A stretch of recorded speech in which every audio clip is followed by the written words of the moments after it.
Isang mapagpalang araw na naman po muli sa ating lahat. Marahil tayo ngayon ay nagpapasalamat sa Panginoon sa panibagong buhay, pag-asa't araw at hininga na pinagkaloob niya sa atin. Marahil may pinagdadaanan tayong mga problema, pagsubok sa buhay, pero hindi dapat tayo panghinaan. Ngayon, meron ako sa inyong ibabahagi na tula at ito'y pinamagatan kong ang buhay ng Kristiyano. Sa bawat mga pagsubok, huwag tayong malulugmok dahil ito'y nag-uudyok na sa Diyos tayo'y tumutok. Hindi lahat ng bagay ay kaya nating ibigay. Kaisa-isang anak inalay, siya'y liwanag sa ating buhay. Huwag na tayong papatalo sa gawa ng mga dyablo.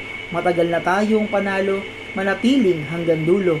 Marapat lang na magtiis, pagbalik niya'y may paglilitis. Dapat lahat tayo'y malinis dahil tayo'y kanyang kawangis. Ingat po tayong lahat mga kapatid.